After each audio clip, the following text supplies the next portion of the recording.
It was a soft crunch that gave it away. The sound of my client's strategy binder hitting the bottom of the recycling bin, a thud heard across the entire open-plan office. Brock, 25, radiating startup bro bravado, held up the thick, dog-eared manual like it was an outdated relic. "This," he announced to the nervous room, "is something from the dawn of digital marketing, an artifact from a time when we still thought spreadsheets were cool." My teammates offered weak, forced smiles, because when the new director mocks the person with 18 years of perfect campaign launches and 0 client complaints, you either laugh or you update your resume. He tossed it in the bin like he was curing all of our company's problems with new age jargon. Then he clapped his hands together like a youth pastor on an energy drink and declared, "Let's get agile, people." I'm pretty sure he thought a hashtag could manage a client's entire social media presence. I stayed silent, just staring at that bin, my playbook wedged between an old coffee cup and a crumpled-up donut box.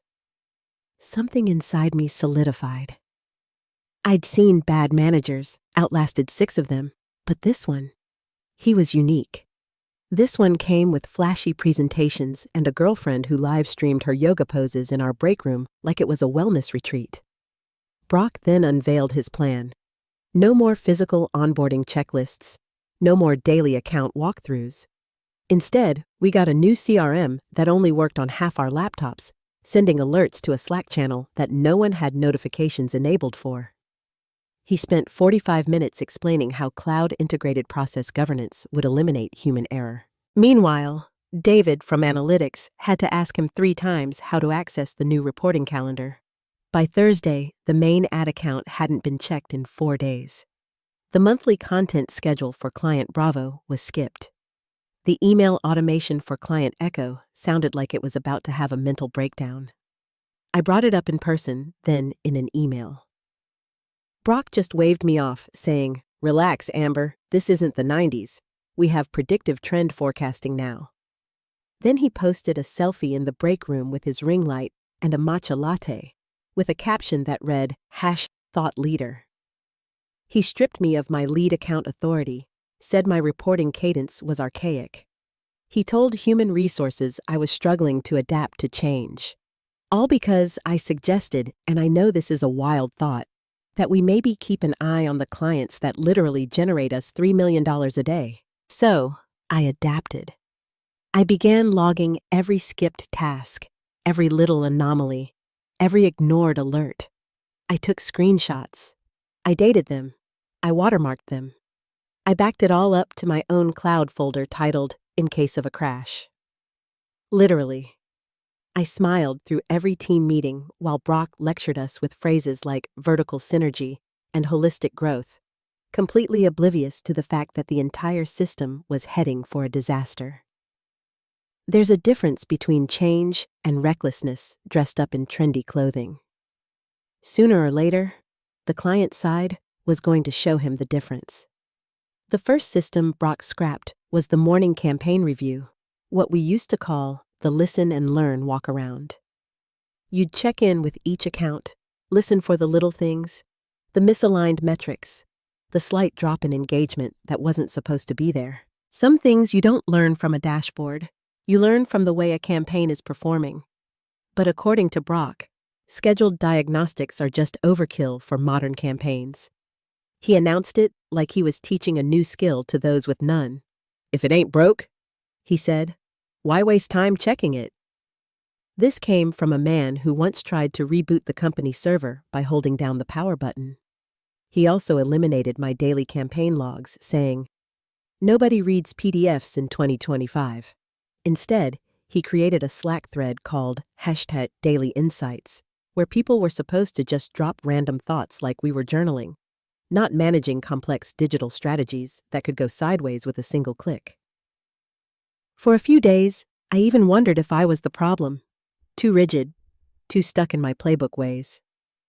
Then the signs started rolling in, and they didn't arrive gently. First, it was Sarah misloading ad creative because Brock told her to skip the verification step. Just upload the asset and move on. Then it was Marcus forgetting to update a key performance indicator. Then the client database on the server started glitching. One morning, I noticed someone had turned off the automated ad spend tracker completely. Brock said it was drawing too much data from the cloud. I told him it was essential for real-time adjustments. He said, "We have smart algorithms now, Amber. Relax." I didn't relax. I started documenting. Not with the company tools, they were already tainted by Brock's incompetence. I used my own tablet. Every click I heard, every metric I saw was out of tolerance. Every little thing that smelled wrong, I logged it. I took screenshots. I wrote notes. I even drew diagrams. My folder was named Eisenhower's Vengeance. It wasn't a joke. It was insurance. The team noticed too, not right away, but gradually. Instructions became vague. Brock would say one thing at 9 a.m. and another at 3 p.m.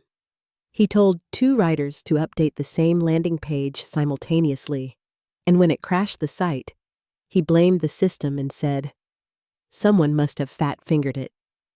People started whispering, not a mutiny, just concern. You'd hear things like, "Did we update that budget last shift?" Or, "Is the backup client funnel still offline?" I kept a neutral face and said nothing. When you raise your hand too many times under a manager like Brock, you become the problem, not the solution. HR sent me a coaching opportunity form after he reported that I was resistant to workflow modernization. I signed it, didn't fight, just nodded. Then I went home, cracked open a cold drink, and finished annotating the screenshots I took of the cracked code near the payment portal. Dated, time-stamped, and cross-referenced with the last time Brock canceled a manual review. He thought I was fading into the background. He thought I was harmless. He thought the binder was just paper.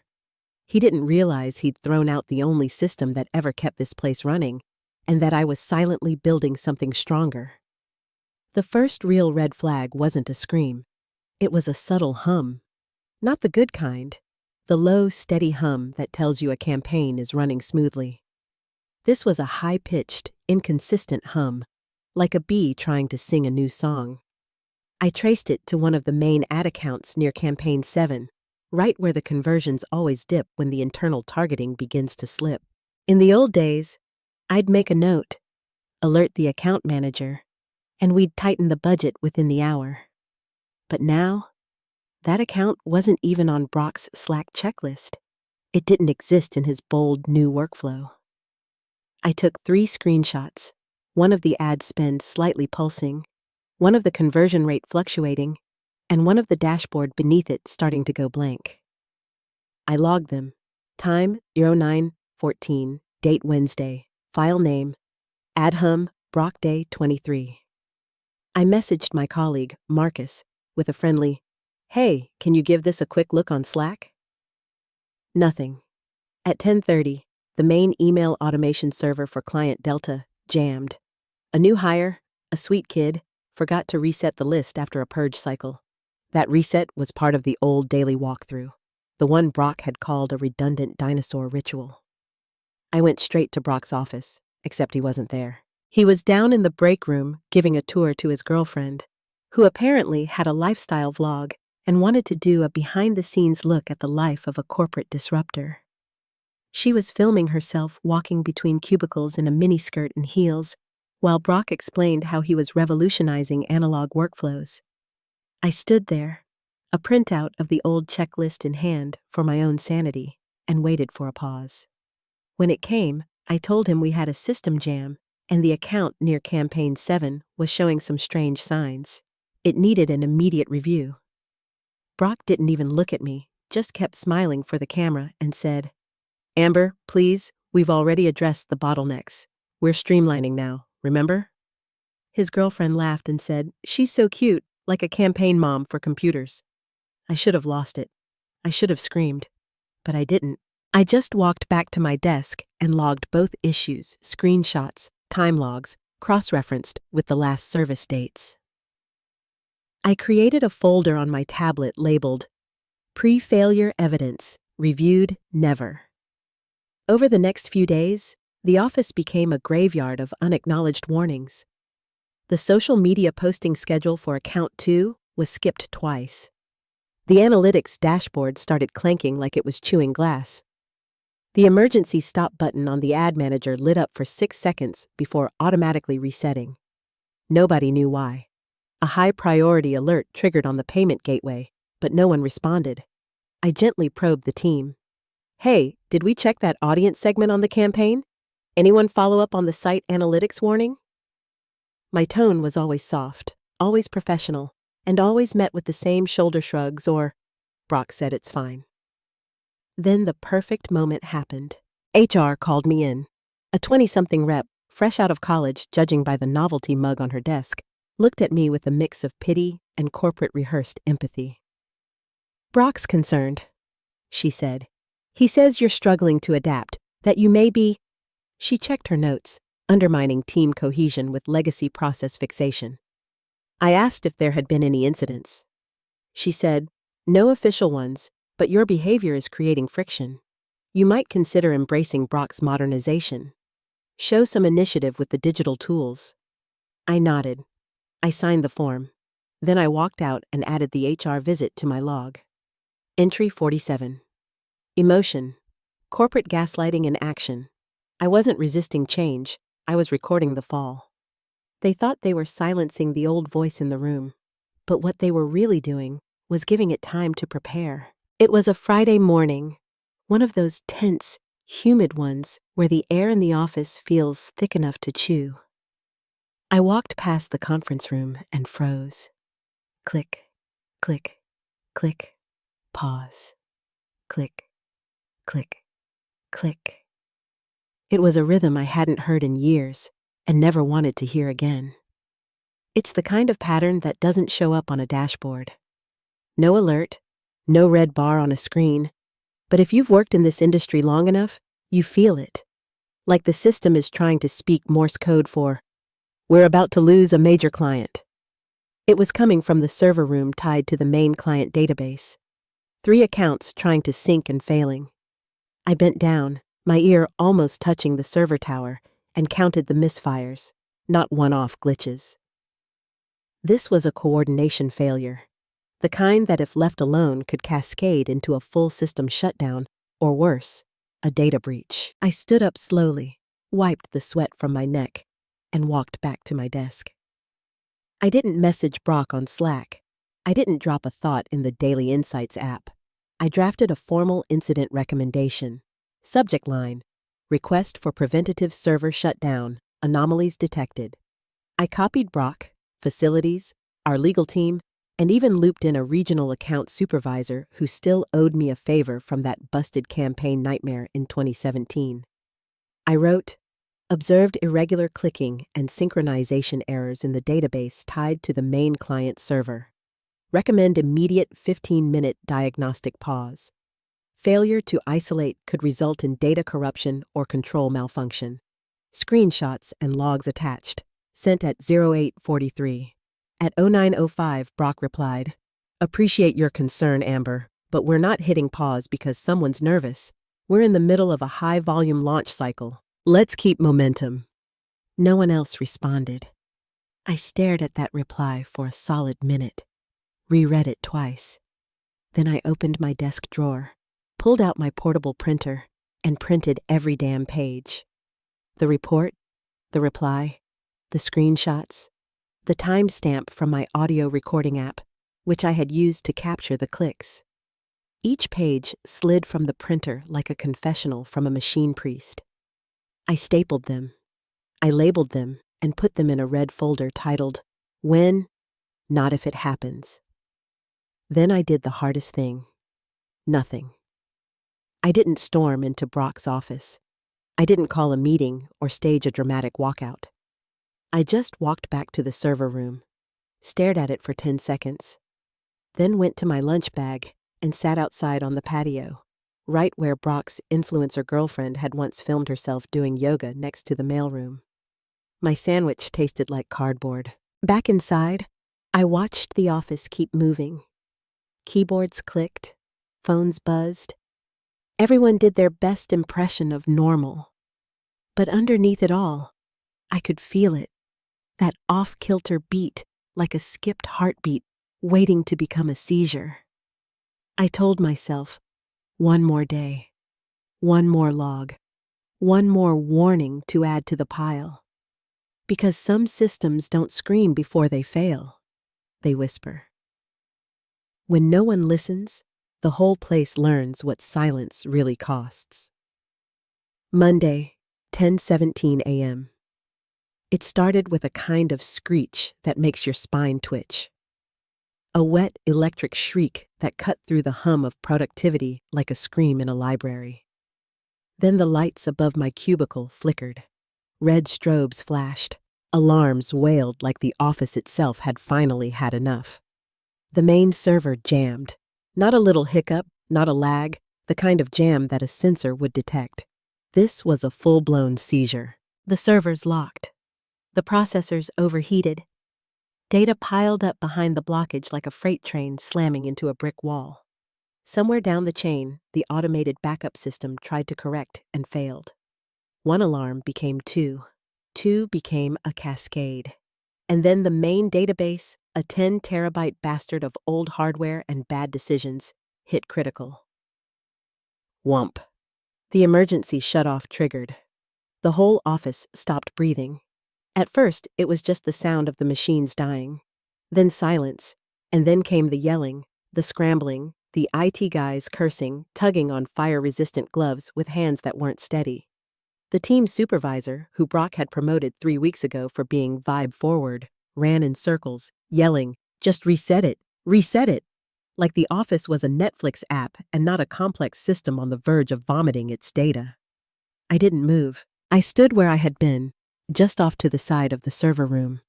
My old playbook printout in hand. The same one they'd called obsolete.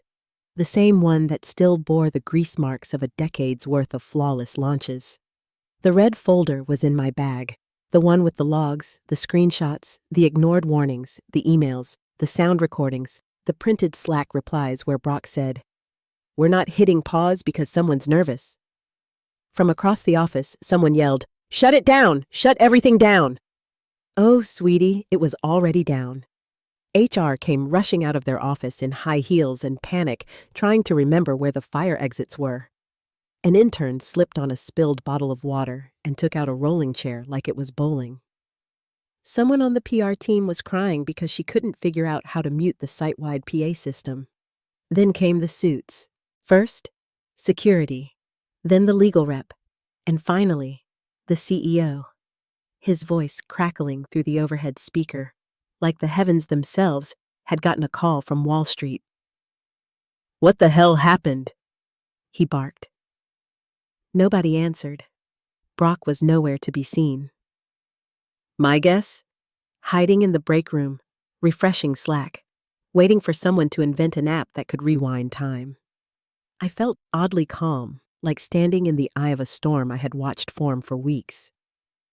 One of the IT guys brushed past me, eyes wide, asking, "Amber, do you know what blew?" I nodded. Account sync failed. Overload wasn't caught. Database tried to compensate. Backup system never re-enabled. The whole system choked on its own silence. He blinked. "You sound like you expected this. I documented it 4 days ago." He looked at my printout, then at the chaos, then back at me. "You told him, didn't you?" "I told everyone," I said. I watched as the office filled with emergency crews, clipboards of their own in hand, shouting orders and taking readings. And I didn't feel anger or vindication or some dramatic urge to shout, "I told you so," from my desk. No, I felt stillness, like a system that had been running too hot for too long had finally been allowed to power down. Let the system crash. Let the alarms scream. I had already packed my evidence because unlike Brock's system, mine was built for this, and it was just getting started. He showed up like a thundercloud in a suit. No warning, no preamble, no announcement over the speaker system. 1 second, the office was buzzing with chaos cleanup, and the next, There he was, Mr. Harrison, the actual CEO, not some regional director, not some PR puppet. The man whose name was on the plaques in the lobby, who hadn't stepped foot on the production floor in over 6 years. He walked through the entrance like a ghost had called him. A black suit, no tie, rolled up sleeves. He looked like he hadn't slept in 2 days. His eyes scanned the wreckage, safety tape still drying around the server rack, 3 computers idle, cords dangling like snapped tendons. The CFO trailed behind him like a man being led to his own funeral. No one dared to breathe. Brock appeared from somewhere, rumpled, red-faced, lanyard twisted. You could practically smell the nervous sweat trying to hold back. The CEO didn't acknowledge anyone at first, just stopped in the middle of the floor and said without turning, "Brock, walk me through what procedures were in place this morning." Brock swallowed, stepped forward, and began waving his tablet like it was a holy artifact. So we've been using a digital workflow, Slack integrated, and this dashboard here was supposed to log safety checkpoints, but we had a sync issue today, and he trailed off. The CEO didn't blink, didn't nod, just walked slow and deliberate past Brock, past the busted servers, past the fire extinguisher station. He turned down the side aisle. Everyone watched him stop in front of the recycling bin by the break room, the one nobody had touched all weekend.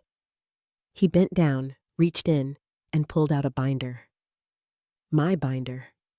The one covered in duct tape, with slightly warped corners from time and coffee stains, the one Brock had tossed with a smirk 23 days ago. He held it like it was a relic, open to the last completed checklist, my handwriting dated, initialed. The room was frozen. Even the beeping from the diagnostic console seemed to lower its volume. He flipped page after page. You could hear it, that dry whip-whip of paper worn soft by years of repetition. He turned back toward Brock. "This playbook," he said, his voice level but sharp enough to cut through steel, "ran this company for 6,580 days. 0 client complaints, 0 data failures, 0 lawsuits." Brock opened his mouth. The CEO raised the binder slightly. "Explain why it's in the trash." Brock stammered. "I was modernizing it. It didn't integrate. Did it work?" Brock blinked. "I mean, it was paper. I thought we needed to evolve. Did it work?" Silence. Somewhere near the back, someone whispered like a clock. The CEO turned toward me the first time he met my eyes. "You kept a backup, you?" I nodded once. I didn't speak. I didn't need to. He handed me the binder. It felt warm, like it had been waiting for this moment longer than I had. "Finish your report," he said to me, then turned to Brock. "My office now. No yelling, no threats, just gravity." And just like that, the air shifted. You could feel it, like someone turned the planet slightly, and suddenly, everything that was upside down started falling the other way. Power reclaimed. Silence earned. Mr. Harrison found me in the hallway about an hour after the chaos quieted. By then, the diagnostics team had taken over the office. The legal team was gone, and Brock, last I saw, was sitting in the HR conference room looking like someone who just realized he wasn't the main character anymore. The CEO stepped out of his makeshift war room and simply said, "Amber, walk with me." We didn't go far, just a quiet office tucked between accounting and records, the kind with stale air and forgotten file cabinets. He closed the door behind us, didn't sit, just leaned against the desk like he was carrying the weight of the entire company on his shoulders. He didn't start with small talk. "I've seen the logs," he said. "All of them." I didn't flinch. I didn't ask what logs. He kept going. The screenshots, the printed Slack messages, the warning reports, even your sound recordings. One of the IT guys found the file name when, not if it happens, and said, "I think she predicted the crash." I stayed quiet. "You didn't scream," he said. "You didn't grandstand. You didn't pull some gotcha stunt. You documented. You did your job. You did his job. And you waited." Still, I said nothing. He reached into a folder and pulled out a copy of my recommendation from Friday morning, the one Brock had brushed off. He laid it on the desk next to the Slack printout of Brock's reply. "We're not hitting pause because someone's nervous." He looked up at me. "You kept this place breathing under someone else's negligence." I felt something loosen in my chest then. Not relief, not pride, something deeper, like a crack finally settling into place after weeks of stress. I didn't cry, didn't smile. I just nodded. He folded his arms. "I want you reporting directly to me moving forward." It caught me off guard. "I'm sorry," I said. "You heard me. I don't trust this place to run unless someone who knows how it actually runs has eyes on the systems. I want you overseeing every process audit moving forward. Oversight, systems review, full access, direct line to me. No more going through whoever the hell HR thinks is trendy." I didn't answer right away. My hands were still lightly stained with ink and coffee. I could smell the burnt plastic from the failed server lingering in my hair. And there he was, offering me keys to the engine room. "But you're not firing him," I said finally. He sighed. "Not yet. Don't want to trigger a wrongful termination lawsuit. But he's out of decision-making. No title, no team. He'll observe.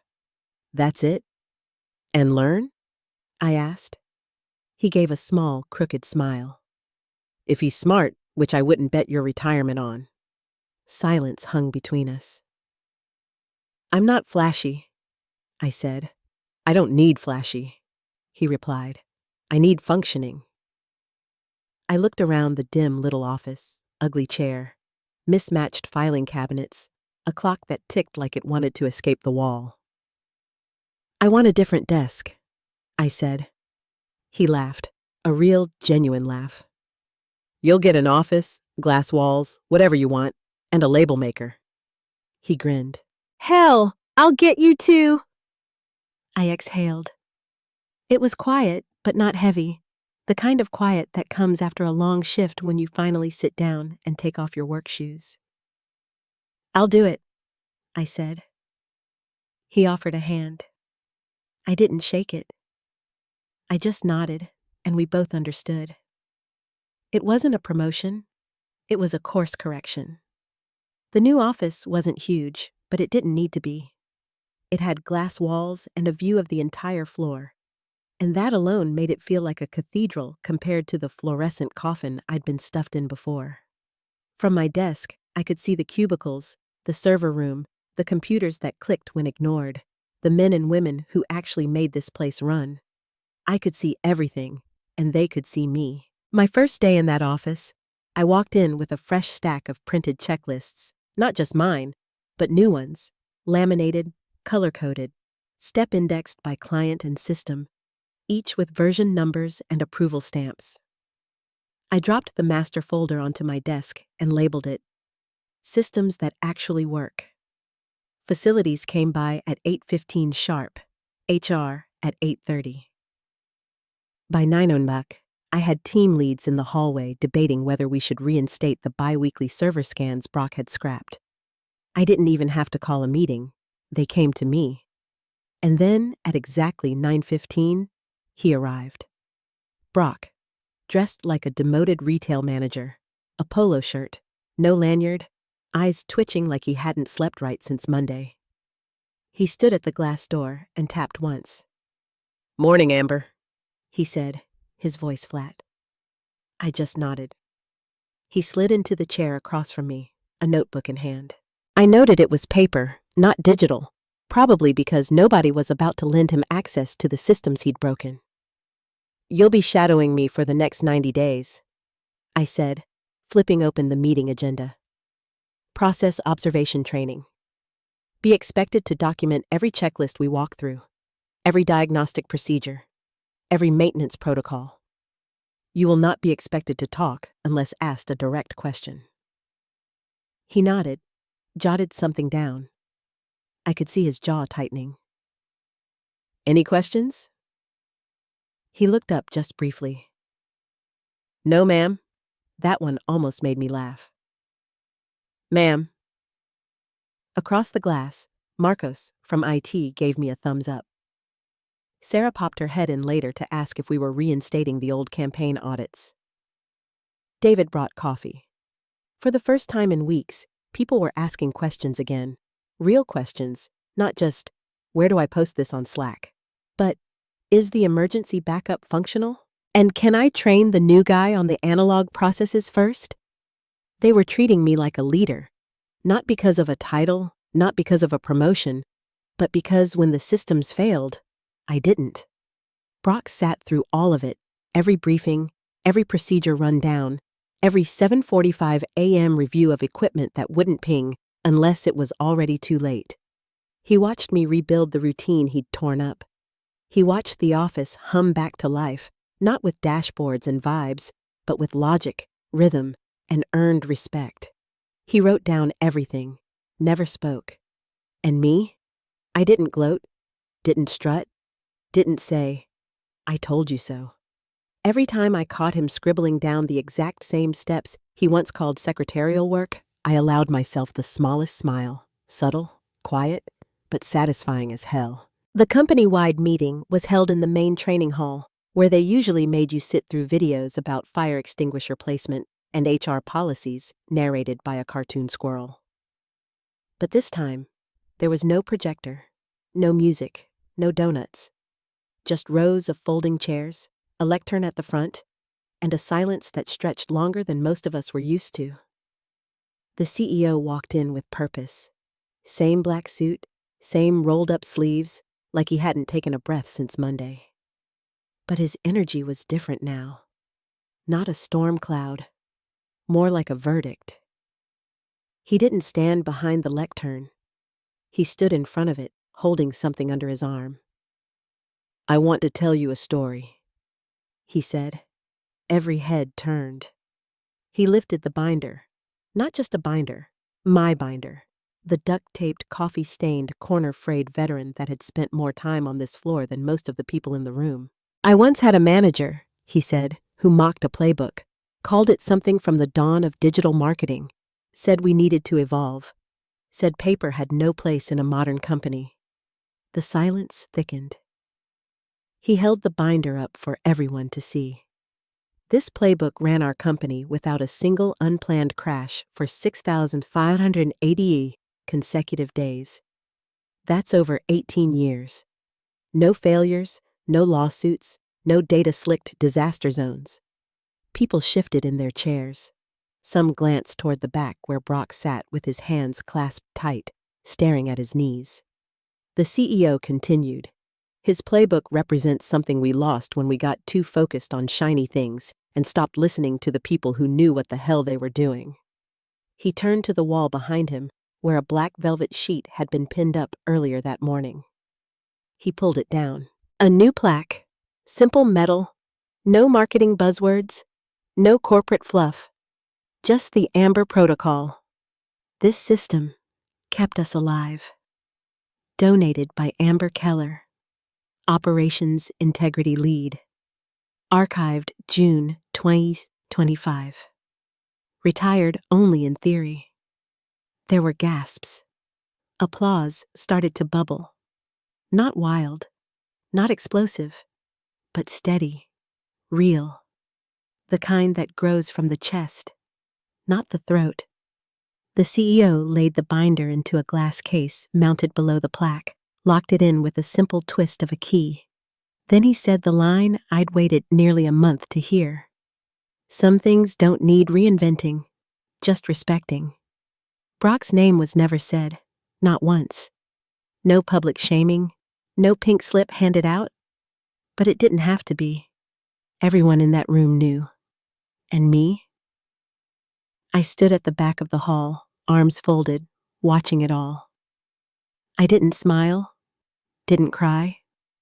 I just watched. Because this wasn't about revenge anymore, it was about memory. My playbook would outlive all of us now, etched in steel behind glass, standing as proof that quiet competence beats loud ignorance every single time. And if Brock ever forgot, he could just look up. My name's on the wall. This story teaches us that true value isn't always flashy or new. It's often found in the quiet, consistent work of those who master their craft. The most effective leaders aren't always the loudest or the most popular. They're the ones who recognize and empower the people who truly understand how things work. Don't be afraid to trust your experience and stand by your methods, even when they're deemed outdated. Your quiet, steady work can be the very foundation that prevents a catastrophe and builds lasting success.